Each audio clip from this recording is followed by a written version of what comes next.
pledge allegiance to the flag of the United States of America and to the republic for which it stands, one nation, under God, indivisible, with liberty and justice for all. Amen. Okay. Well, I guess Alex, public comment? Roll call, please. Roll call. How did I miss Mayor, that? Roll call. Deb? Mayor and council, you do have Councilmember Gibson participating by phone tonight. Oh, we got, yeah, let's do a roll call and then we'll vote him in. Councilwoman Carumba. Present. Councilman Purdon. Here. Councilwoman Carr. Here. Mayor Steinmeier. Here. Councilman Corey. Here. Councilman Gibson. Councilman Forbes. Here. Mike Gibson? Where is he? Is he here? Okay, well, there's a motion, I have a motion to allow Mike in. So move. Second. Second. Second, Debbie, roll call, please. Councilwoman Carumba. Aye. Councilman Purdon. I guess. Councilwoman Carr. Aye. Mayor Steinmeier. Aye. Councilman Corey. Aye. Councilman Forbes. Here. Councilman Gibson. Aye. All right. Maybe we'll cut you off. Here. There he Here, is. There he okay. is. Better late than never, okay. Now we got public comment. Anybody from the public wants to comment on almost anything because this involves the budget, so. Yes. So it's Ron George from Hickory Island. And when I quickly looked through the budget, I noticed we were budgeting for an additional 2 sheriff deputies for the area. That made me happy. But at the same time, I hope that the council ensures that some of that extra coverage ends up protecting the Hickory Island area and Bonita Beach, because unfortunately, what I've seen in the last year, we haven't had a lot of deputy presence, and part of that was justified because we were supposed to have more ranger presence, and I think there was some miscommunication because we basically have neither at this point. So I really hope that some of this additional deputy coverage does make its way to Hickory Island and the beach. Thank you. Thank you, Ron. Anybody else? Gee whiz. Yes, Alex Grant, number one, thanks for money for the Historical Preservation Board. But I'm talking about now is public comment regarding review of possible adopted strategic priorities.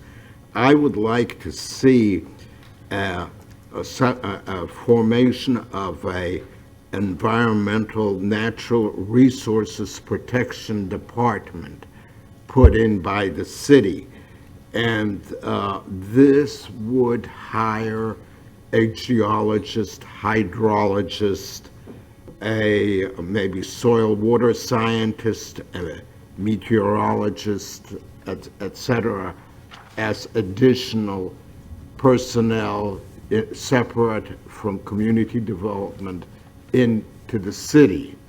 And the reason is that this city, which is growing by leaps and bounds, is very prone to what Mother Nature does.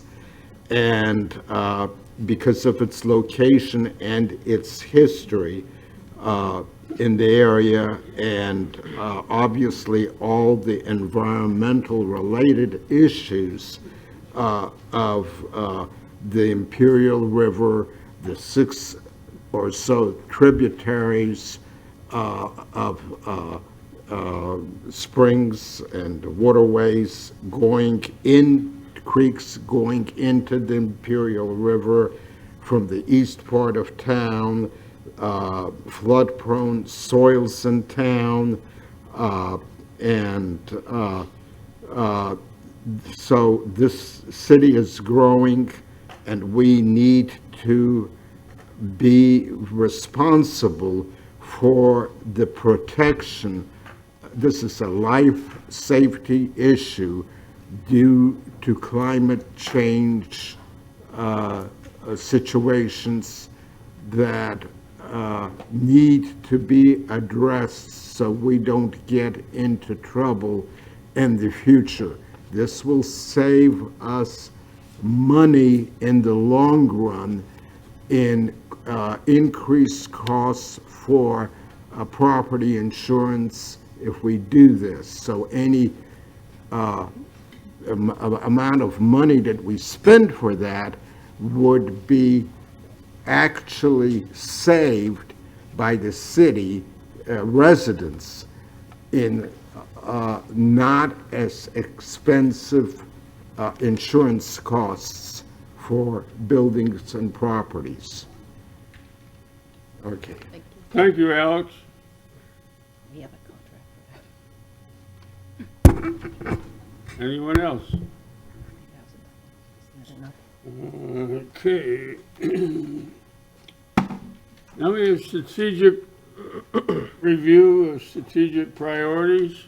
Thank you, Mayor and Council. At this time, I would ask that Lisa Roberson, our Finance Director, come forward within our presentation. If you would give us the opportunity to give you a presentation this evening with an overview of the budget and our strategic priorities. At the end, we've got some discussion points and some direction that we'd be asking of Council from this evening. Great. Okay, Lisa. Good evening. We're here tonight to present the preliminary budget for next fiscal year. This budget is based upon the strategic priorities that were adopted by council that are listed here. Improve stormwater management, transportation, strengthen and enhance city finances, environmental protection, community aesthetics, strengthening and enhance council relations, governmental transparency, and economic development. This draft budget is also based upon the following: the millage rate of 0.8173, which is the current rate. It's also based upon a storm utility fee at the current rate, the communication services taxes at the current rate, and the franchise fees at the current rate. Our next slide outlines our budget calendar. These are the dates that we're going to hit, and we're going to meet about the budget. You're going to have to make decision points, and votes will need to be taken place in order to complete our budget near the end of September. So tonight, we're going to present to you all the preliminary budget. Our very next meeting, August 3rd, we're going to have the preliminary millage rate vote. Now, that will be the vote that will be on the trim notices that get mailed out to all the residents from the property appraiser. At that same meeting, we're also going to approve the stormwater utility fee, and the asterisk that you see there, at council's direction, the communication services tax and the franchise fees would be at the first reading if that's the direction council should give staff. The very following meeting, August 17th, will be a budget update. And again, if council directs, there would need to be communication services tax and the franchise fees second reading at that meeting.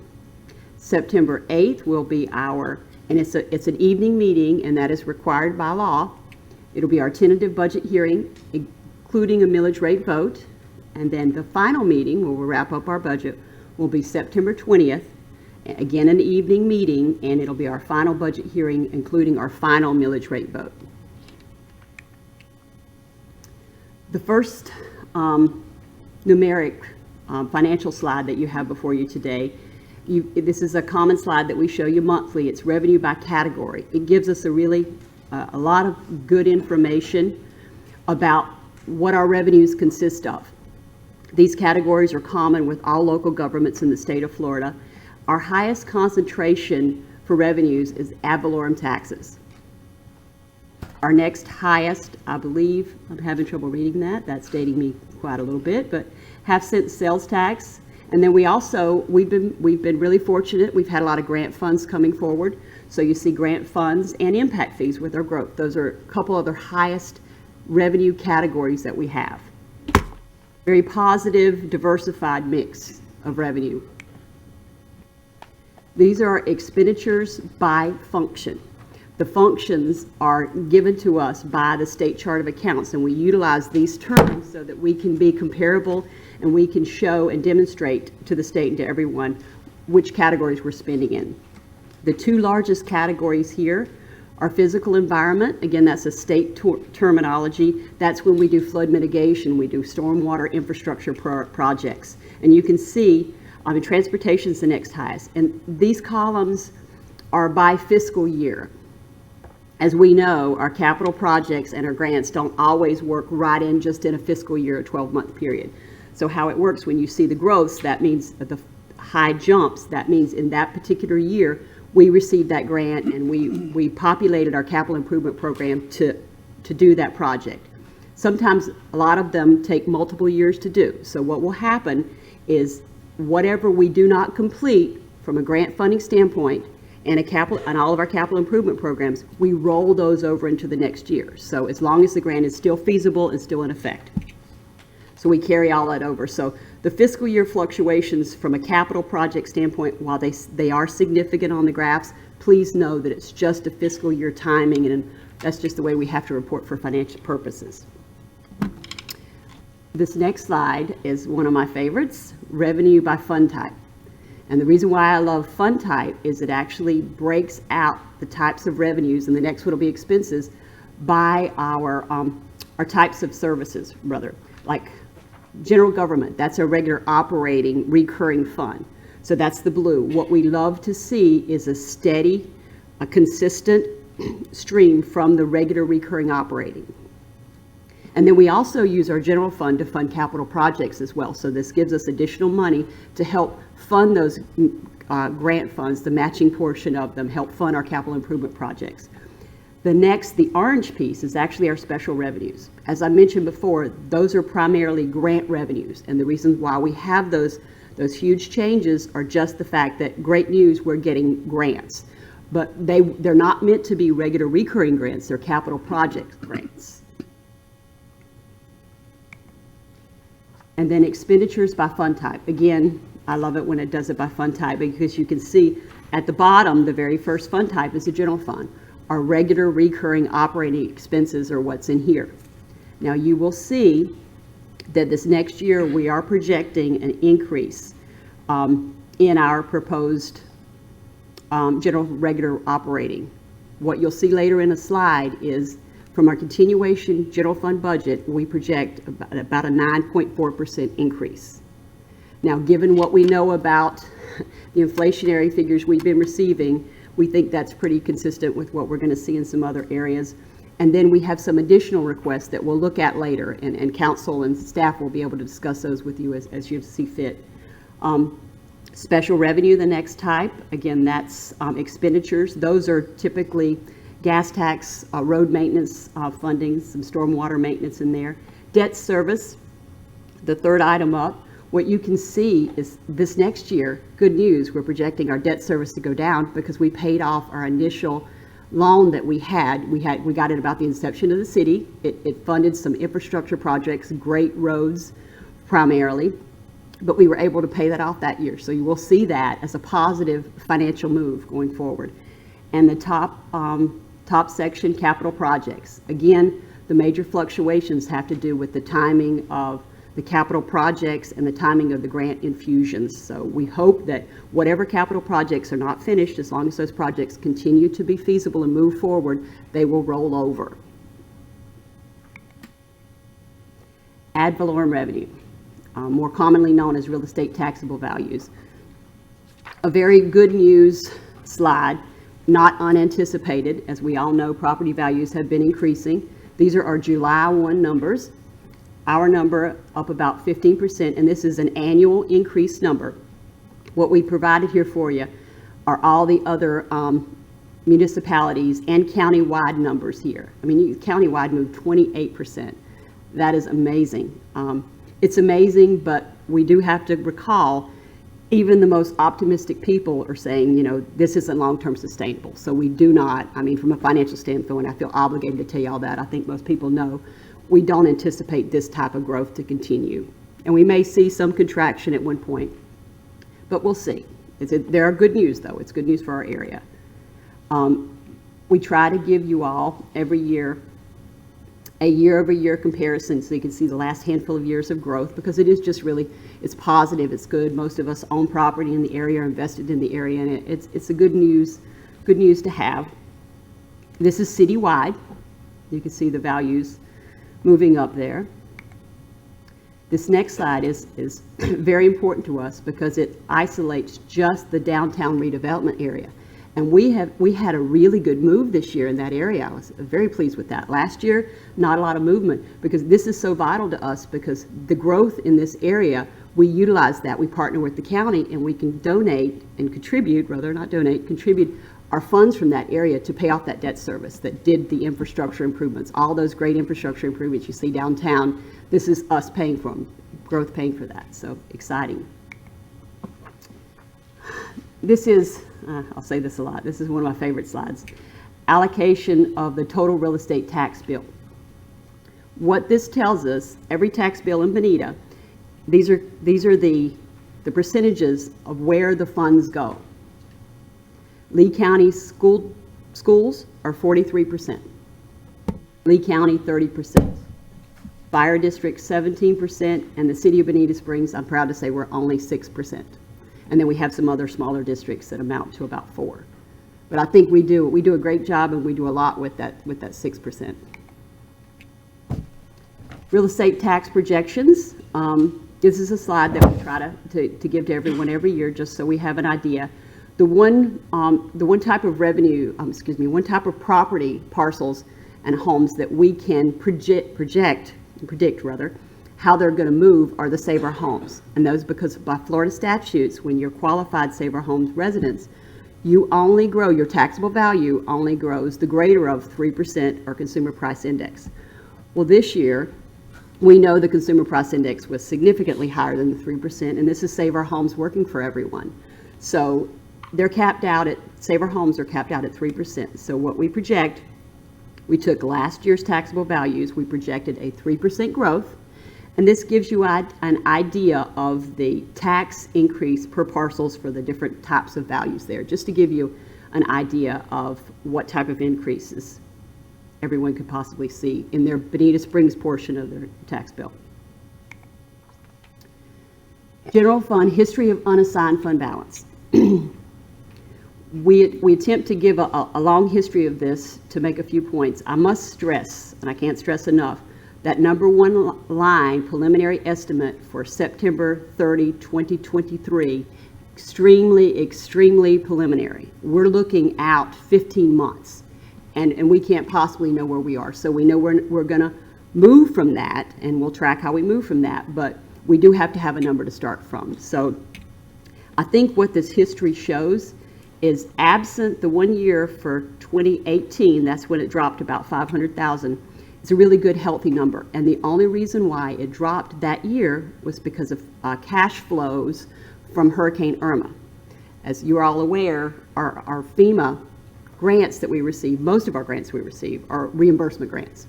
So we have to spend the funds out for the services, and then we apply for reimbursement for the grants. So this snapshot in time was when we had spent all the money out, and yet we were waiting on FEMA to reimburse us. And you can see that by the next year. And you can see this is a really, in my opinion, a healthy trim. This is above our reserves. This is our unassigned fund balance. This next slide is debt service annual requirements. What's so great about this slide is last year we had 3 debt service, and now we just have 2.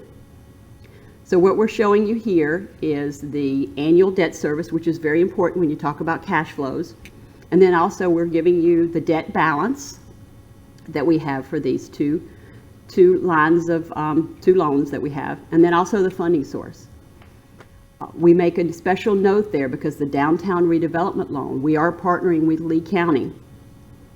And at this point, we anticipate that their remaining participation after this next fiscal year will be $1.8 million. And at the end of this loan, there will be $3 million additionally that, absent an alternative funding source, that the general fund will have to fund. And it's a good problem to have. Out of all that money we borrowed and all that we had to pay back, that's all that we participate with solely. It was a great investment, I believe, from a partnering with Lee County standpoint. I mean, they have been funding the money. You can see it in your budget, and it's just, as the growth, you've been seeing the growth, so it's a positive thing, but we do have to watch for when that $1 million moves holistically to the city for a few years at the end. This slide, and it has a lot of data on it, and I apologize for that, but y'all have a handout in front of you that clearly outlines that. And at the end of our presentation, there are going to be opportunities for you all to discuss these items. This is the form you're used to seeing. It's our general fund continuation budget. And as I mentioned before, this preliminary budget has a 9.4% increase for your regular continuing general fund budget. And then there are additional items that are listed here. There are new budget funding requests that are being made. Again, I just wanted to touch on this preliminarily. You have it in front of you. We can discuss it later if you should like. And this is just the second piece of it to show you all of the data on the overhead. Now we're going to spend a few minutes talking about the American Rescue Plan Act. They have issued the final ruling, and similar to what they did with the COVID funds. If you all recall, the COVID funds, when they were initially issued, they were a little more restrictive with respect to what they can use. And as they progressed, and until the final ruling for that, they actually opened it up a little more. So they've done the same thing for everyone for the American Rescue Plan Act. And that's to enable us to infuse that cash in as soon as possible, get the funds working locally. What they've done is they approved a major simplification for the use of the funds. They've created a standard allowance for revenue loss due to the pandemic for up to $10 million. So what that means to us is that 100% of the city's allocation, $7.24 million, can be used to fund governmental services. And we're going to talk about what that is. Governmental services include any services traditionally provided by government unless specifically excluded in this act. And we're going to review all that. Examples of governmental services specifically listed in this act are road building and maintenance and other infrastructure costs, general government administration, staff and administrative facilities, environmental remediation, provisions for police, fire, and other public safety services, and any other governmental services not specifically excluded. This next slide outlines services excluded from governmental services and not permitted for funding under this act. Deposits into pension funds, settlements or judgment payments, debt service or replenishing reserves, funding rainy day funds, and directly or indirectly offset to a reduction in net revenue. And the periods here are March 3rd, 2021. We'll see later, that's the beginning date that you're eligible for spending these funds, and until the last day that you spend it. Now, with that point, I want to spend just a minute chatting about it, because in the final ruling, they gave us a lot of data about how to apply this directly or indirectly offset of net revenue. How they've outlined it, if you have another means to, say, reduce a tax rate, and you clearly show that the funds are there and you're eligible to reduce it, you can reduce it. Let's say if you have, in one specific way they mention it, if you have an economic surplus, which in Florida we have been really fortunate, we have that. So if you have a growth in your funds and you decide to then reduce your taxes, if you can prove that it came from that and show you do, and we can, then you're eligible to do it. So this does not preclude you from having the financial ability to in any way manage your tax rates or anything. So that was really great clarification. They did a good job on that. It's also eligible for grant matching. Under the revenue loss, the new provision, the funds may be used to meet non-federal cost sharing or matching requirements for federal programs. Now, this does exclude Florida Medicare and CHIPS programs. I just put that in there for a full disclosure standpoint. Those really aren't applicable to us. But timing of expenditures. Cost incurred, services provided, or funds obligated from March 3rd, 2021 to December 31st, 2024. These are the time periods that we can spend this money. We're just going to discuss tonight with you. We're looking, I know this is a lot of data we're giving y'all, but we're just looking to get a request for direction to staff. What we're proposing preliminarily is to develop a potential governmental services expenditure list for reimbursement from the American Rescue Plan Act. What that would do is those reimbursed funds will then be available to use on future governmental services, including capital projects. Again, we'll discuss that in detail later and look for council's direction on that. The next slide deals with communication services tax. As we talked about earlier, one of the assumptions that was in the data assumptions that's in this budget model is that we will maintain the current rate for communication services tax. To that end, what we have done is we've developed a listing of the current rates for entities in and around us that are similar to us in nature, showing the comparable rates. Now, that being said, the note at the bottom, should the current rate sunset, revenue will be reduced by $660,000 and the rate will revert back to the 1.82%. Again, this is giving you guys information so that you can give staff direction on how you'd like to proceed. Franchise fees. Again, we had talked, the preliminary budget you have in front of you assumes we maintain the current rates. We've collected data from other entities. This franchise fee is also public services tax. Those are both on the service. So you need to look at total fees on this when you compare us to other entities. Should the franchise fee current rate sunset, revenue will be reduced by $800,000 and the rate would revert back to 3%. The next slide is... Lisa, I hate to interrupt. Can Yes, sir. we advise you to keep those rates so we're ready to vote on it next meeting? Okay, yeah, we can do that. We've got, When we get to the end of the presentation, though, we're going to go through the items we're going to want direction from you on, and that's one of the things we're going to ask you for some direction on. Thank you. thank you for asking. So this next slide talks about our general fund city reserves. In your budget that you have now, we have $4 million in operating reserves.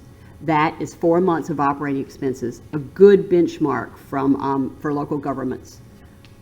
But we have $1 million in disaster reserves. Staff would like council to consider the allocation of an additional $1 million to the disaster reserve funds. And again, we'll circle back that so we can have a discussion, and Arlene will probably chat with you about that. So thank you for your attention. I know that was a lot of slides. I usually try to keep it brief, but I think it's a lot of data, and hopefully it'll help your discussions. Thank you. Thank you. Thank you, Mayor and Council. At this time, I wanted to bring your attention to the additional, the above and beyond the continuation budget. As Lisa had stated, we did account for approximately 9.4% increase in current as-is services. So to keep the status quo in the services you provide us now, that is the budget you have before you. We did include some additional requests, which is on this above the continuation budget. This is designated by department, so it does look at public safety, law enforcement, neighborhood services, public works, administrative services, parks and recreation as well. So our department directors are here. I'm happy to go through these requests line item by line item, or if there's a specific one you would like us to give more information on, we're here to do that for you as well. So it's the pleasure of the council how you'd like to discuss this.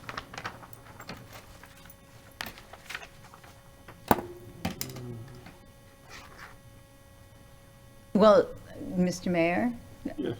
I actually think that it's been organized really well, and when you go through the detailed budget, the projects are selected that are ready to go and that are priority in terms of safety and desirability from our community. So I think Lisa, you did a great job, your team, a great job, and Arlene, you've organized, and Matt, and have organized it really well, so.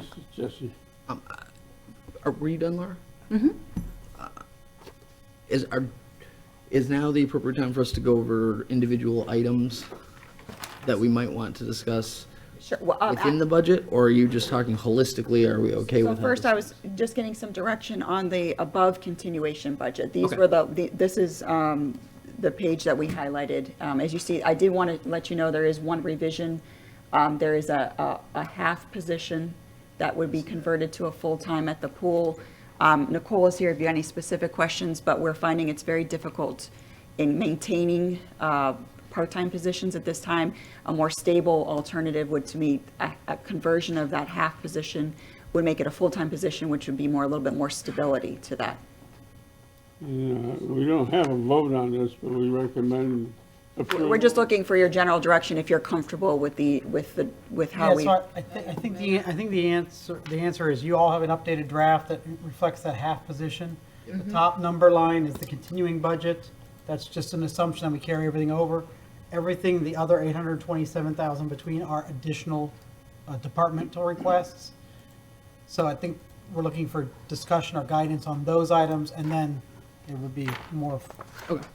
So each of these individuals? Okay, 'cause correct. there's two that I specifically did want to discuss. I didn't want to jump in line if we were gonna, Yes. if you guys as staff were gonna go through them. That's the pleasure. If you would like me to go through them individually, we can, or if you want to just have specific questions on them, we could do it that way too. I know we have a couple bites at the apple on this. There's just two that I want to discuss, and if there's an appetite to have discussion around the board, that's great. The two I want to discuss were Celebrate Bonita, and I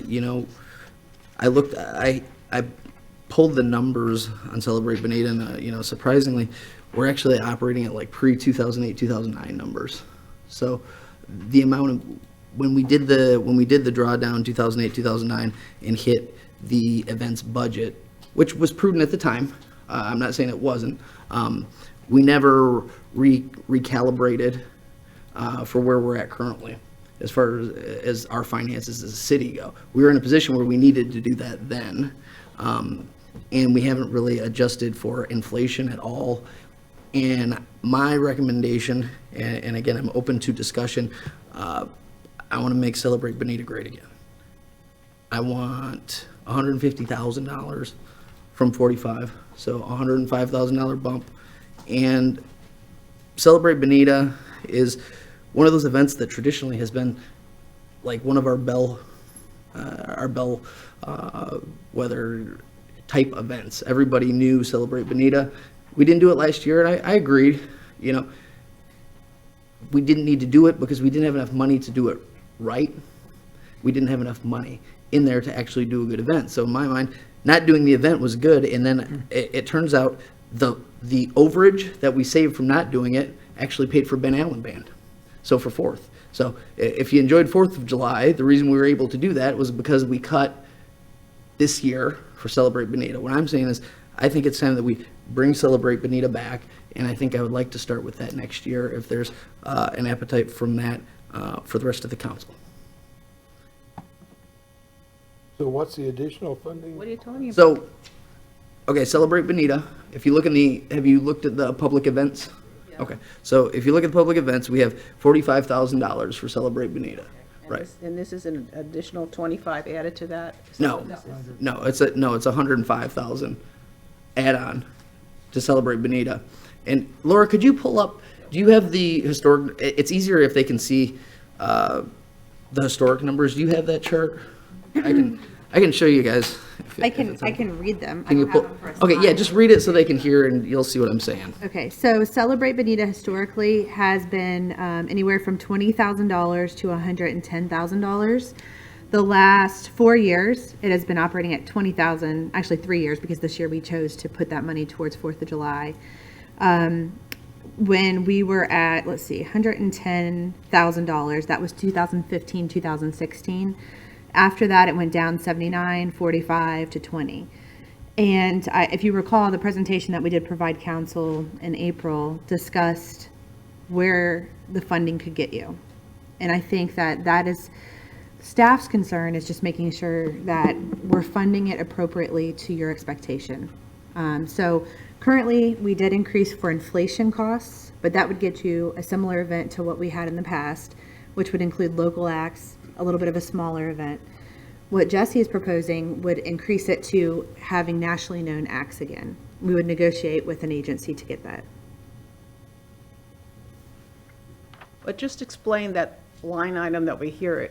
This is in addition to what's already in the budget? Currently, we have, it was 20,000 last year. This year, we proposed an increase of 25, just to account for the inflation that we were seeing. Increase to 25 Or or in addition. in addition to 20?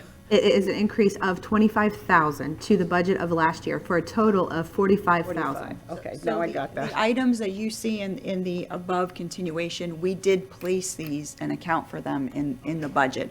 We can retract those, we just wanted to call special attention to All them. right, that's what I wanted to clarify. And so what Jesse's proposing, that we essentially double it or something, or whatever that comes out to be, well, more than double Plus it. 5 dot, Whatever.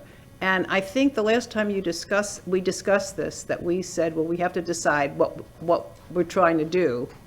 And have we already decided that we want to have something that attracts people from all over? Or do we want to keep it more localized and more family? I don't think did we decide that? There was a lot of discussion, and I Yeah. think that there wasn't a consensus on the approach. I think we had various ideas of what each counselor would like to see for Celebrate. And my thought is, if y'all aren't amenable to it this year, then I would say, maybe we skip it, put 100 grand in it, and then for the 25th anniversary, blow it out of the water. But I mean, I think if we were That's to, what we discussed. we did discuss that, but we didn't rule out doing something this year. I just want to And clarify that I didn't get confused No, about no. what we had discussed. no, we had discussed doing it very big for the 25th, which I'm still in favor of doing it very big for the 25th. I'm saying for the 24th, it could be significantly better than what we have budgeted. And if y'all don't want to bump it up, I would say we just scrap it again and add the leftovers onto the following year to make it good. Because if we're going to do it, I think we need to do it good. It's one at a time here. I'm just listening to what he said. You explained, I didn't understand what you were talking about, now I got the whole thing. So my opinion is that we should have a pretty good event for the 24th and gear it to the 25th anniversary, and make it a big deal then. And I don't know if this number we have in there is adequate or not, but I assume that if it isn't, you'll come back to us and say, you should up it a little bit. Because you have to go out and find out what's out there, right? I mean, you're just speculating anyway. That's my opinion. I don't know about anybody else's. So we're going to stay at 45 for this year. I don't think that's what was decided. I think what we're Wait a asking for minute. was This isn't an open discussion. I thought it was a workshop, Jumping sorry. in, we get nowhere. Okay? Did you come to a decision between the three of you? Well, this is a discussion, Mayor. I'm sorry, I disagree with you, because it's more of a workshop. That's the whole point of a budget hearing. That's your opinion. Well, that is my opinion, which I'm giving. So do you want to have a discussion, or should we just do it the formal way? And ask your permission. Sir, your pleasure. Okay, have we come to the decision? I'm open to. We're not taking votes. We're not taking Give her votes. direction. We're not taking votes. I was trying to get an appetite for the council, and I think I have a pretty good read on whether we want to try to make Celebrate Bonita 24th decent or not. And I think, $45,000? yeah, that's right. And from what staff has said, $45,000 isn't going to get us the dog catcher to come sing. Well, I'm more Is that you? interested in the safety of our people. Well, no, we're getting there too. That's my second item is actually LCSO, but I just wanted to knock this one out first and see if there's an appetite to make Celebrate Bonita what it could be, or if we're happy with it being, kind of where it's at. Do you have any thoughts, Fred? Or, can Laura answer the question? Sure. So I think the best approach to consider is, do you want an event that is just local acts and a smaller, just local event? Do you want to try to get an entertainer that maybe is just getting popular and going on their way up, or someone who's been really extremely popular and they're kind of at the end of their career? Or do you want to try to get something that's going to be, as Jesse's saying, a nationally known entertainer that would draw tourism to the area? Those are your three categories. And then I can tell you the funding it would take to make it happen. At the 45 mark, we're looking at a local event. At the, what Jesse's proposing, we would be at the low end of a nationally known headliner, the high end, the highest event that you could get. And that would all depend, once it's funded, what we do is we contact agencies for entertainers, and then we negotiate depending on their travel schedule and where they are located at that time. And that will tell us what price range they'll fall in. Right. Okay, 4th of July was tremendous. And very few people have given you credit for it, and I'd like to give you credit for it. Can you tell me what that cost us? $65,000. Okay. With the fireworks. Yes. How much? And Ben Allen Band, who is an entertainer that, We're looking at Popular but not- 45,000 in the current budget, 45,000 in the current budget, if we do this.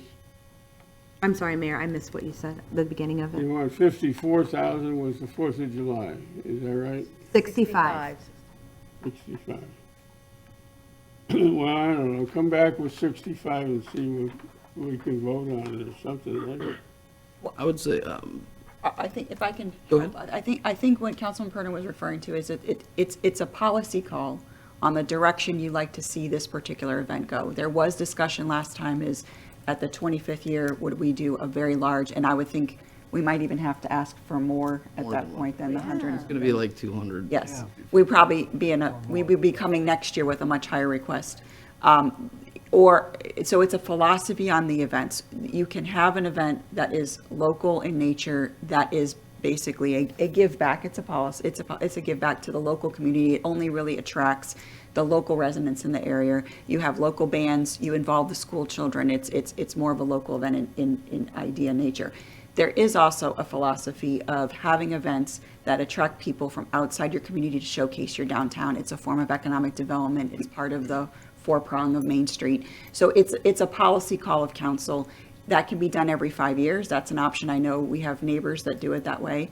But I think what Councilman Purdon was asking, do we want more of an in-between of that in the 5 years and grow it based on past? But I think what we're seeing, though, in cost of inflation and when we come back for the 25th anniversary, if we want to put on a national headliner, we would be at a much higher cost number than I'm what thinking 250 at least for the 25th. So that's why I was at 150 for the 4th, for the 24th anniversary. Because then it's more, but it's not as much as we're going to spend next year. So it's not the big blowout, but it's at least we're not going to have the local marching band sitting at Riverside Park.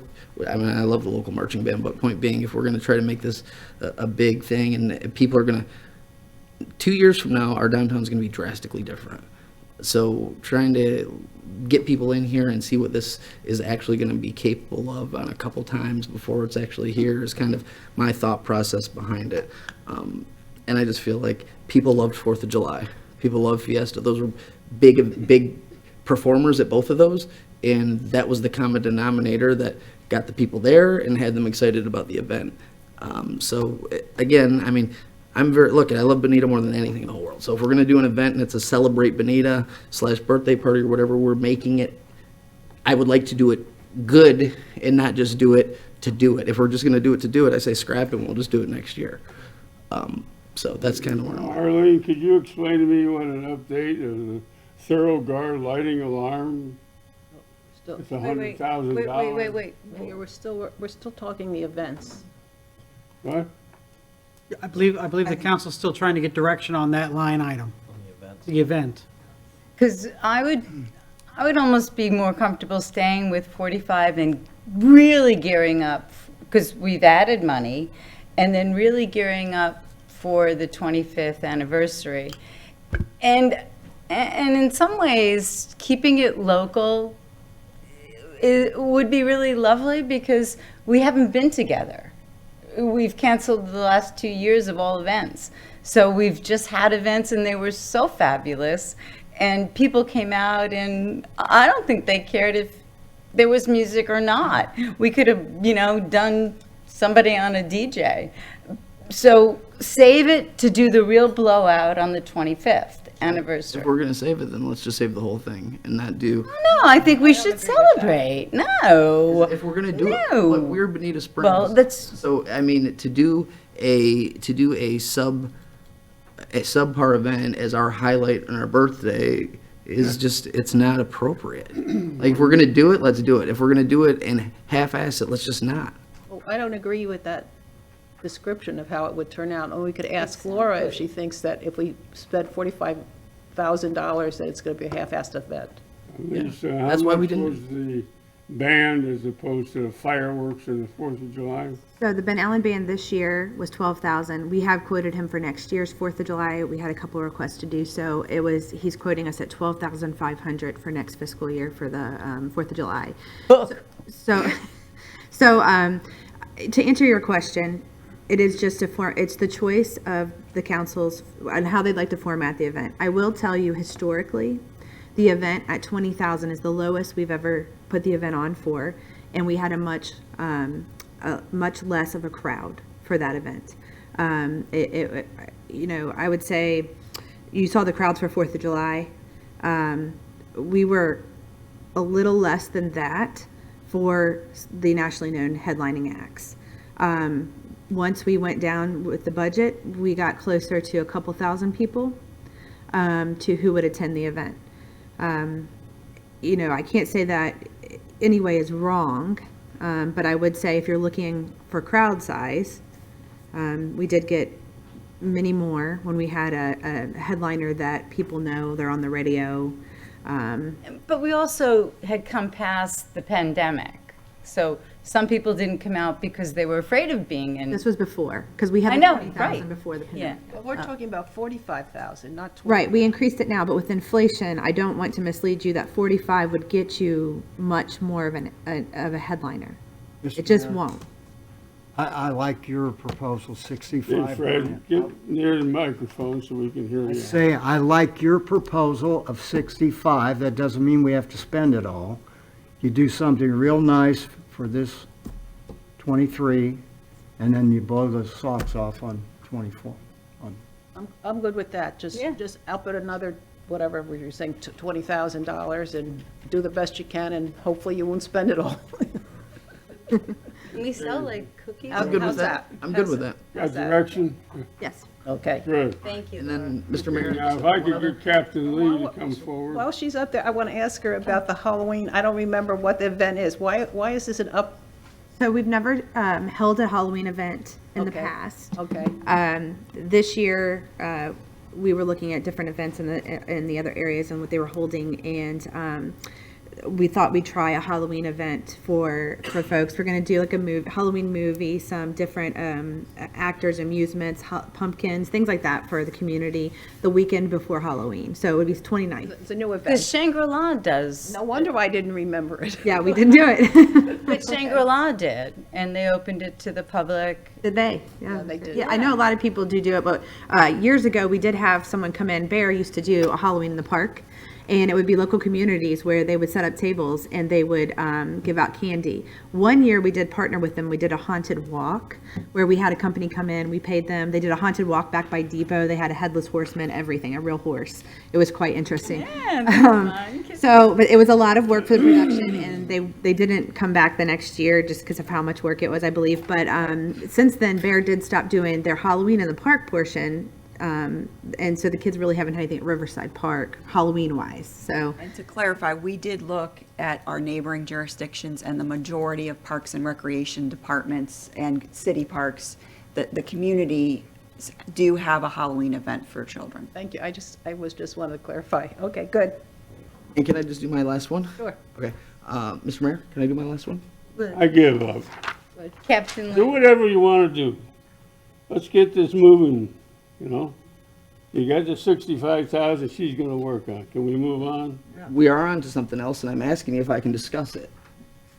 Well, I'd like to have, That's what I'm talking about is I'd LCSO. like to have the captain come up. Please, we have So we're, 2 deputies that I understand. I'd like him to explain to us. I hate to interrupt you, but this is going on. Let's get him out of here, okay, or whatever. My item pertains to him. Come on, Jesse, cut me a break. Go ahead, Cap. Go ahead, Captain. Good afternoon, everyone. We talked about this. We decided to give you a couple more deputies in Bonita. It's the conversation we've had with staff. Staff has made that recommendation to the board. And as you all know, that decision ultimately lies with you. What I can tell you is that Sheriff Marcino and the Lee County Sheriff's Office, the men and women, are working very, very hard and very dedicated to what they do. That includes the members of our Bonita Springs Community Policing Team. What we do, and the good news is actually our crime rate has decreased, from, this is from last year to the prior year, which is outstanding. Our population continues to grow. The challenges that we have at this point is just increased volume of calls for service. You have more and more people that are not only moving into Bonita Springs, but as we all know, Southwest Florida is sort of in transition. We are becoming more metropolitan, as it is. The population continues to grow, and we know that there's a lot of people that do transit between Lee County and Collier County. And of course, Bonita Springs happens to be right here, sort of, in the middle of that route. I really approve the additional protection and safety offered to the people of Bonita Springs.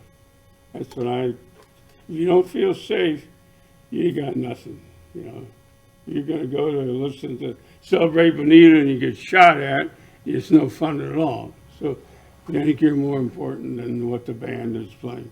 But back to my other question, what is the update on the Thorough Guard lighting alarm? What is it? Wait. Can we finish with Kevin? Wait a minute, let me get one thing done here.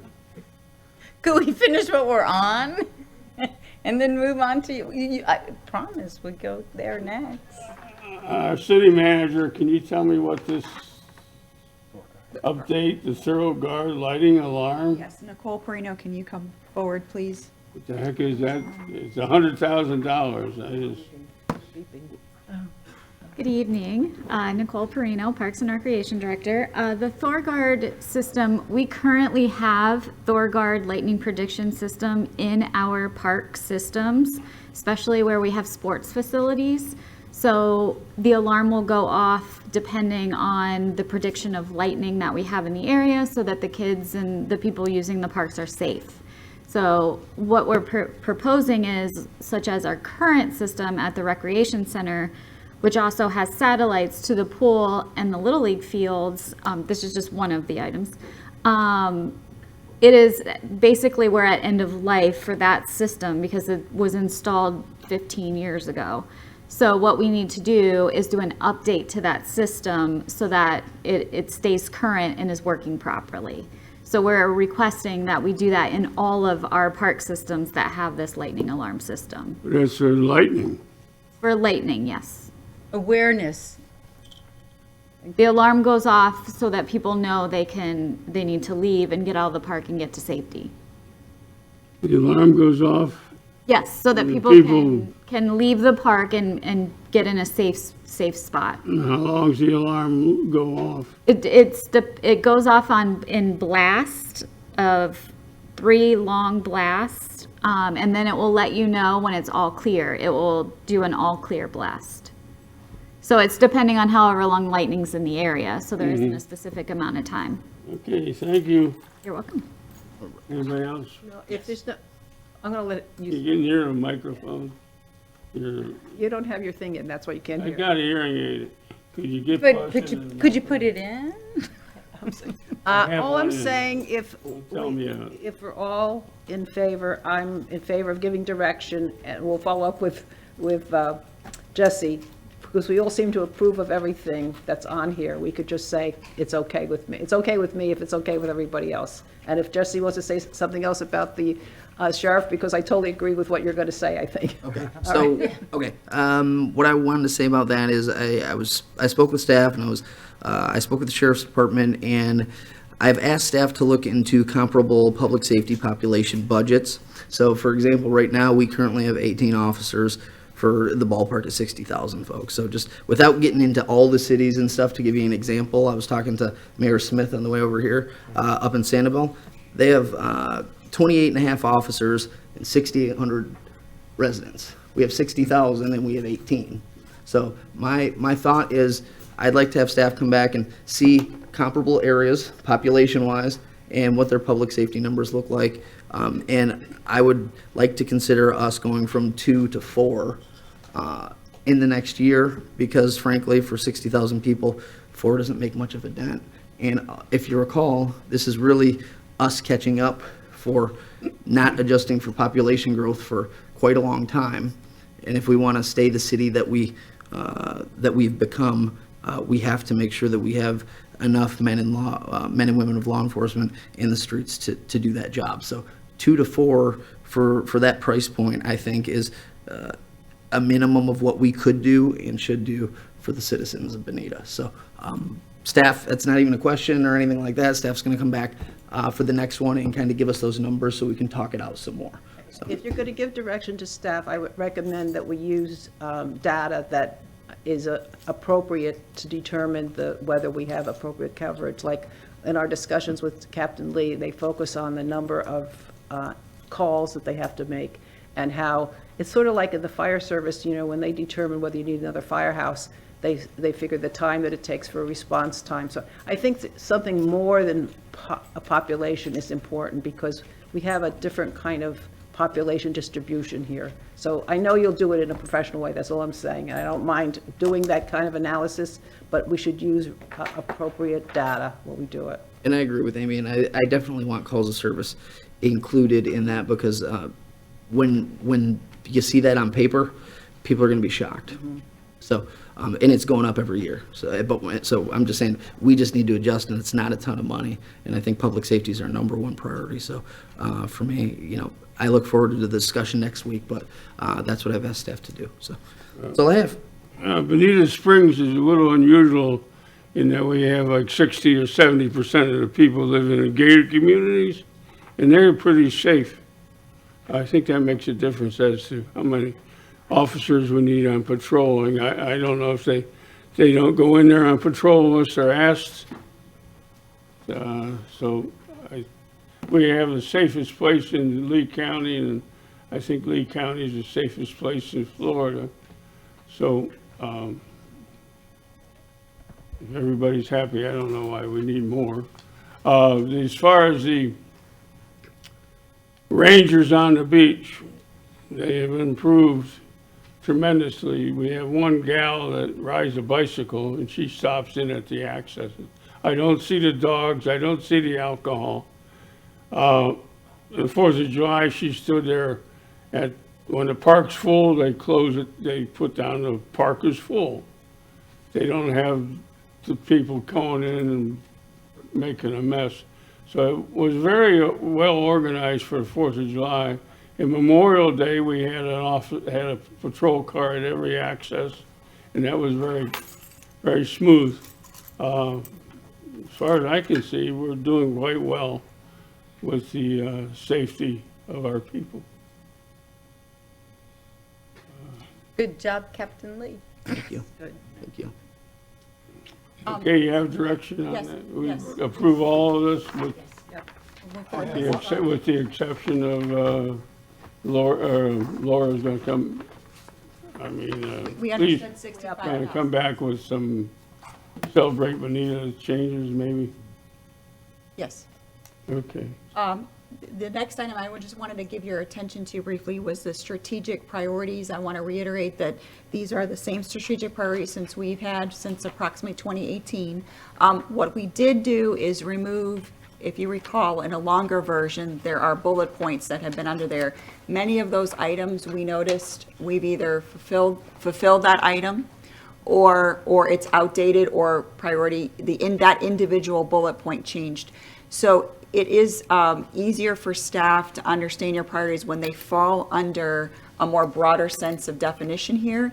And we'd like to include, the way we understand we're including it is in your CIP, we've identified where each of those capital improvement projects directly relates to a strategic priority. We included that in the CIP.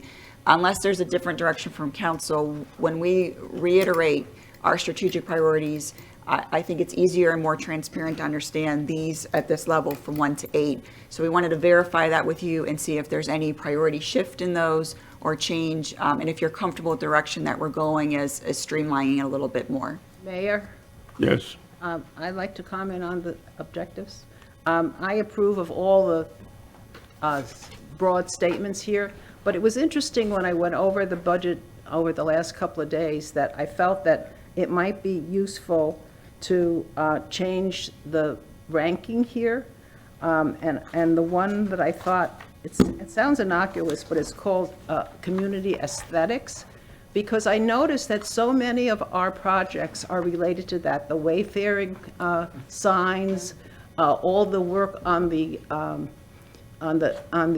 parks, the efforts that are being made for the bamboo. I think there's things that really, it's just a matter of prioritization of the timing. And I think it's not that we don't think these other things are important. I definitely think, the stormwater and the transportation should be number 2, but I think we should move community aesthetics, because I feel like we have all these planning things in place and we don't seem to be expediting some of these things, be it the landscaping, be it the parks, be it the signs, be it the planning for our property in front of the library, what we're going to do, community park, just what we're doing in community park would be urban design and aesthetics. So I think we should say specifically that we want to really have the staff put a big full press on those things. It doesn't mean we're not going to do these other things, but that was just my impression. We could leave it there, but we haven't done that because we've been so busy doing all our emergency work over the past 4 or 5 years. So I just think it would be nice to move the priority, and I don't know if anybody agrees with me. So were you suggesting that would be number 3 then? Maybe number 3. I was thinking something Okay, similar we're in about- number 9 now. I was thinking Major environmental council. protection actually up 1, and then community aesthetics up 1, and then 3 down to 5. But I was similar thought process. Environment protection, we do that with all our capital improvements. It's not. Exactly. And we already have done the work in that. I don't know how much more we need to do in there, but, I'm all in favor of environment. We're committed to that. It just is, these are projects and services and effort that's being done by our staff that I think we have to reinforce that we really think it's important. And we certainly haven't done much on this over the last couple of years. We just didn't have time. I'm not criticizing it. I fully am support of what was done for the priority, so. Okay, can we go around the circle here? I think Chris, go ahead. Thank you, Mayor. One thing I would like to suggest, if Lisa and staff could take a look at, is with respect to the strategic priorities, if we can somehow get, how you do it would be up to you, what our level of budget is pertaining to each item. If we, are we spending on a percentage basis? What's our track record in terms of budget expenditures for each of the strategic priorities? Now, I know that breaking down general government operations is difficult, and that's why I would leave it up to you to try to figure out the best way to present a breakdown of our budget by these priorities and functions. But I just would like to see something come back at the next meeting. So we got some sort of trend line on some of that. At first blush, I think if we started with the capital improvements budget, and then we could see from there how it flows, but if you'd allow us to start with that first, that would be. Can I make a point? Some of your priorities overlap on a single project. Right, Economic development also improves the aesthetics. exactly. So that's going to be kind of tough to figure out how much goes to which one. Yes. Just to dovetail on that, the one that really comes to mind and probably the top 5 for what Councilman Corey asked for is the environmental protection issue. The stormwater stuff, which we really have 2 stormwater issues, environmental stormwater issues and flooding stormwater issues, and they really overlap. And so what you'll probably see there is more of the money is spent under stormwater management, but it pertains to environmental protection. I mentioned that we spent almost $200,000 checking our water. Yeah. For the last 20 years. It's true. That's $2 million. We could have done something with the water besides test it every year. Now we got a steward that goes out and look at it. Now, at least we're getting bioreactors. We could have bought a few more bioreactors with all that money, but anyways. And I'm- Mr. Mayor, and then the stormwater management also leads to beautification. And so it's all entwined. I mean, when you try to separate it out, they overlap so significantly. And I know that the staff, since we are government light, you guys combine things. And, Well, Lisa and her staff and I will look and see what we can look at. We'll work with the department because we'll need to address, because that would be Nicole and Matt, and so we'd have to look through what we. Can we discuss the communications fee and bring that back? Oh, I just want to. We're into number 9, I believe, Wait, mayor and council discussion.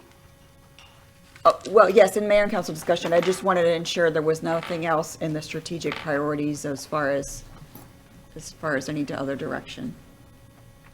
Okay, can we bring that back? I stay with the same rate for those 2.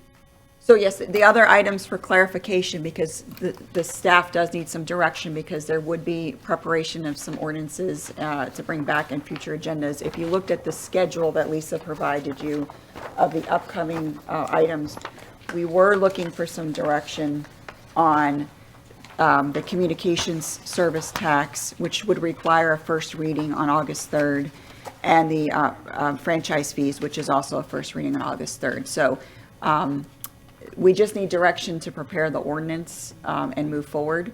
The final vote, of course, happens on those meetings, and then the second reading on August 17th. So if you are comfortable with us bringing forward the ordinances, that's how we would move forward. I'm comfortable with the mayor's suggestion yes, to maintain it. Isn't that what your suggestion is, Mayor? Yes. Okay. for both, right? For both. Maintaining what? The communications service tax and the franchise fees. Franchise tax.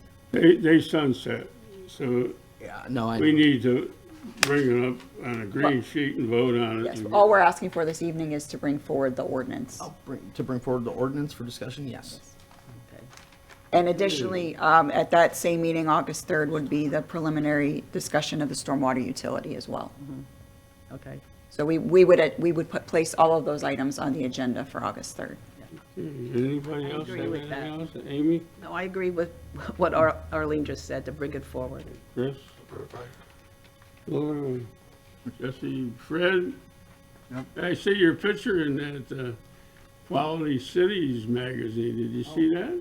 You almost break a smile, too. That was a good picture of you. And your name on there as one of the directors of the League of Florida Cities. I know, it's ridiculous. Should I bring up? Next. So at this point now, if there's any additional items, council, that we have not covered in the continuation budget or in the existing requests above continuation budget, that you have received requests for, or that you would like us to consider or prepare for, that's what we'd be looking for now. Yes, Fred. Well, I'd like to ask staff to develop up the strategy for how we would do this $7,500 for Downtown Business Association. So we follow our procedures. Wait, what?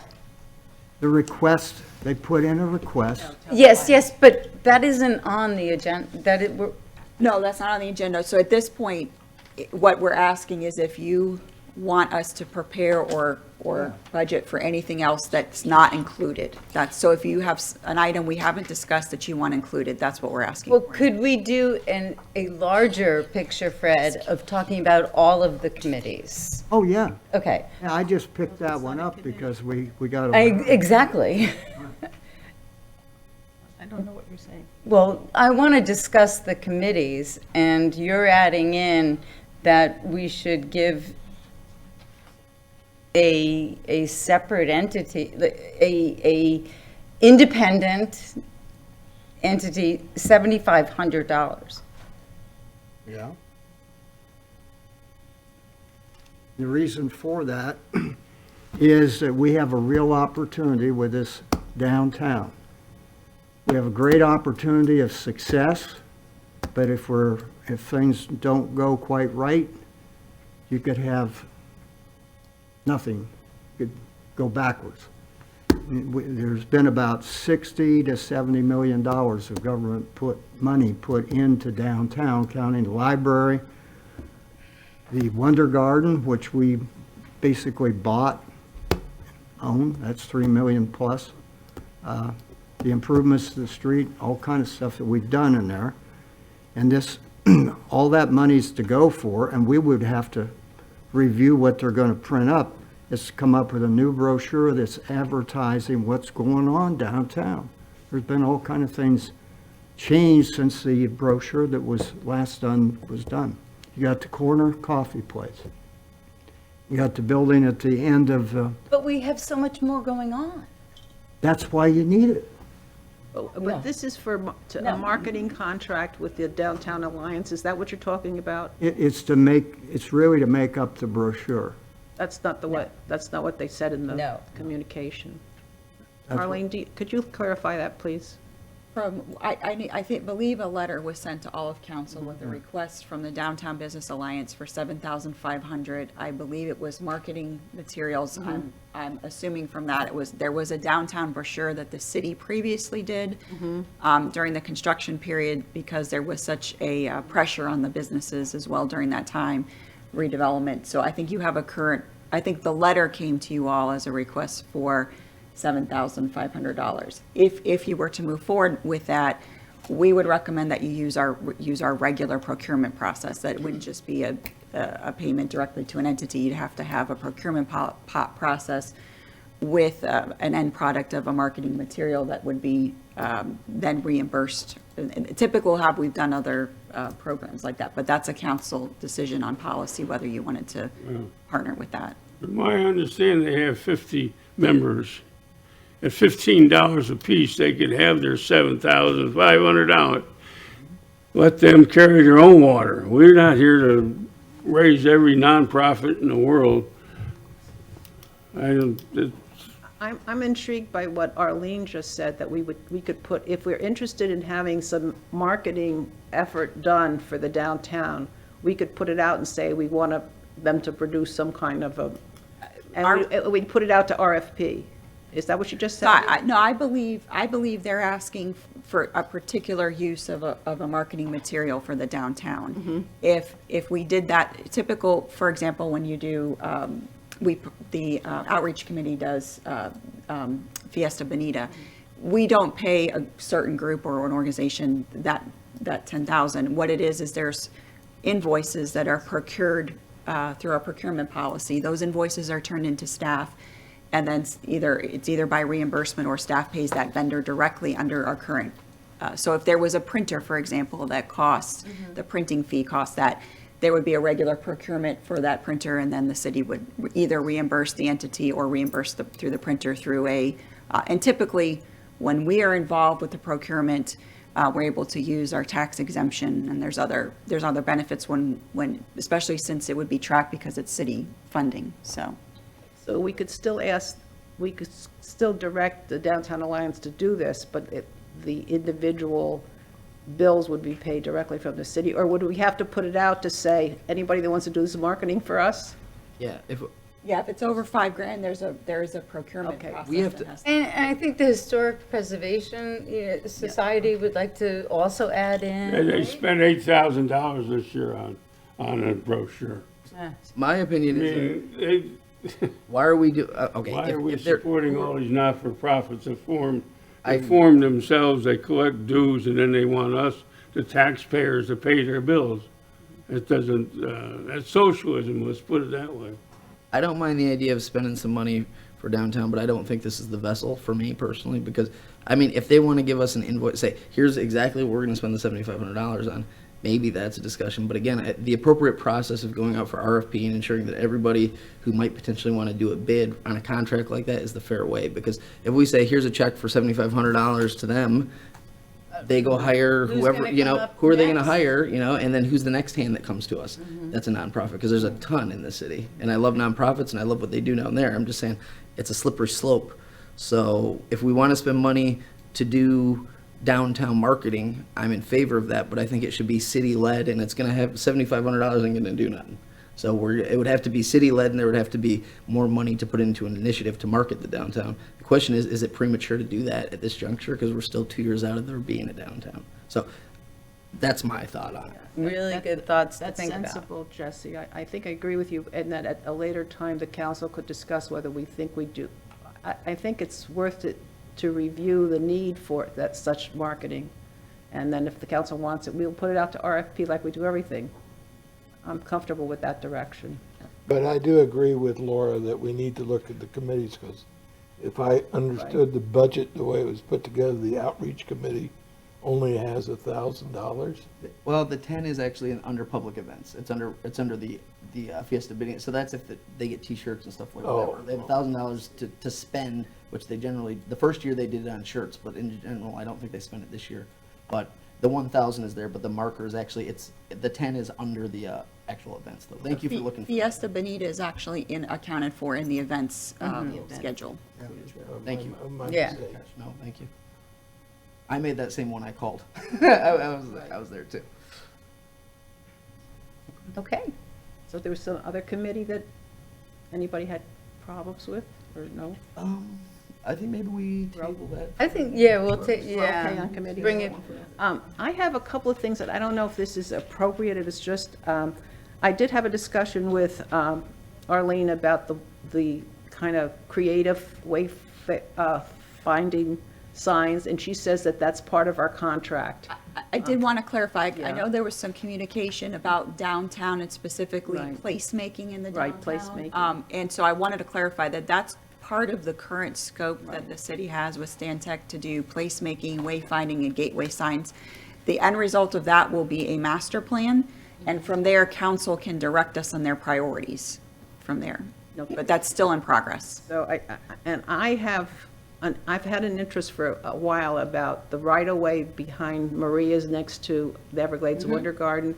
And I think that it's time for the city to take the initiative and figure out if there's anything to do with that. And that, I don't know if you're Oh, familiar with that. Derek and I have discussed it. It's on the planning. Well, we've talked about it, but it's nothing specific.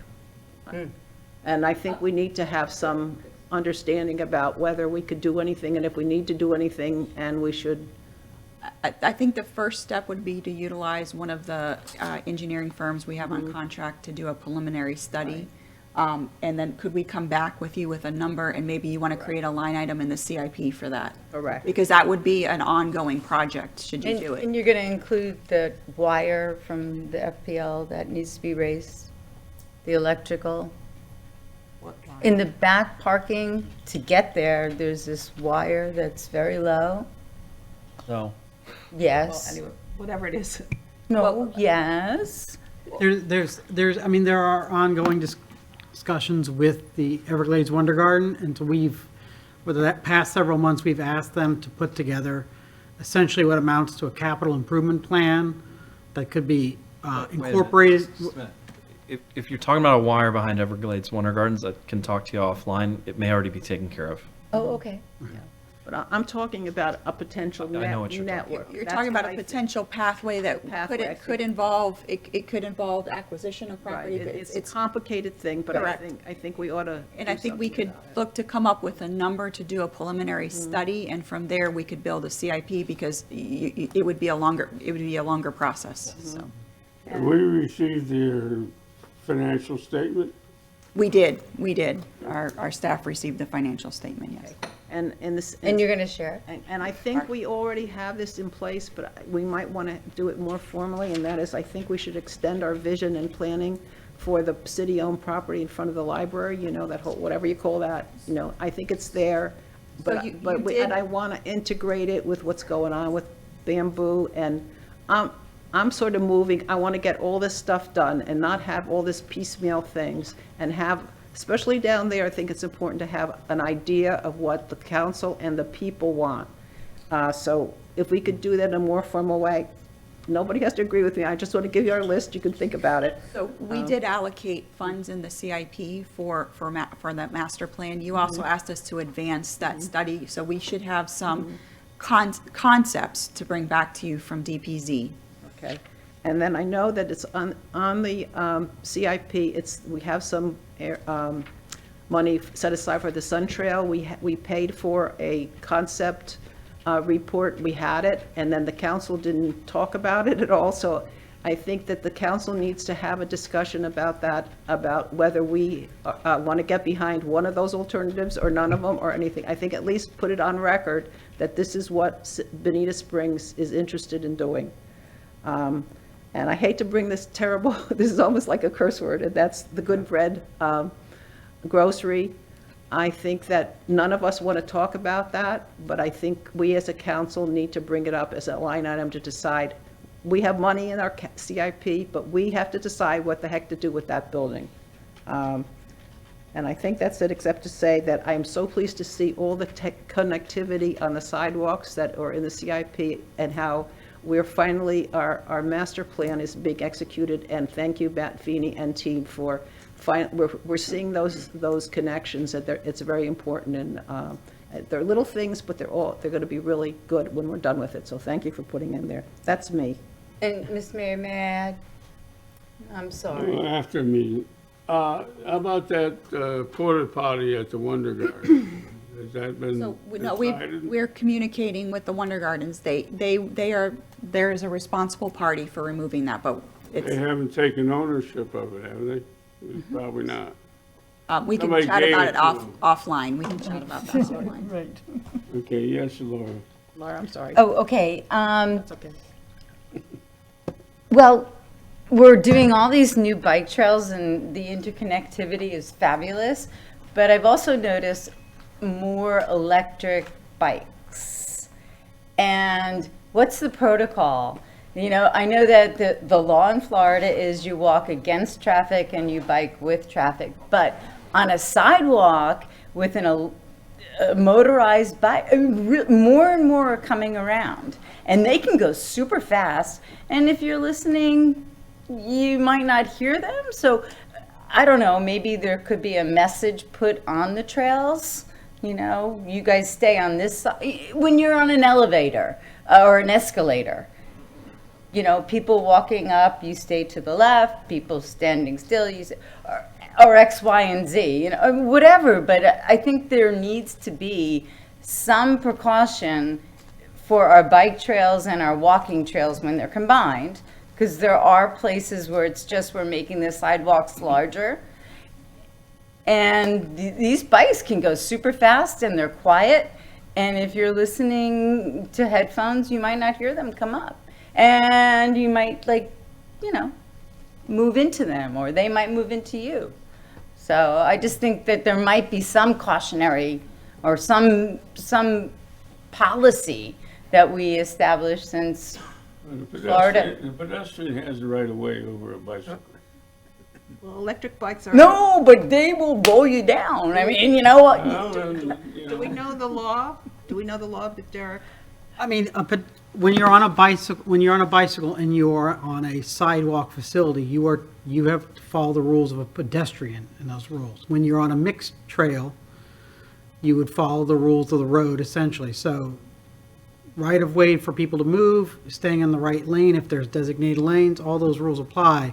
Unfortunately, you know, the e-bikes up to 25 miles per hour are to be treated the same as regular bicycles. Oh, that's the question, okay. So, you know, that's, In our community, electric bikes have to be on the road. That's our in-house rule. and if you adopt an ordinance saying that all bicycles have to stay off sidewalks, then that's, Electric. no, you can't distinguish anymore between them. So What if they go faster than that? they're not allowed to go faster than that on. What if they did? But, well, then they're already violating state law, so there's nothing I can do to enforce anything beyond that. I mean, it's the same consideration. They follow the same rules they would if they're regular bicycles. Thank you for that information. Okay. Anything else, folks?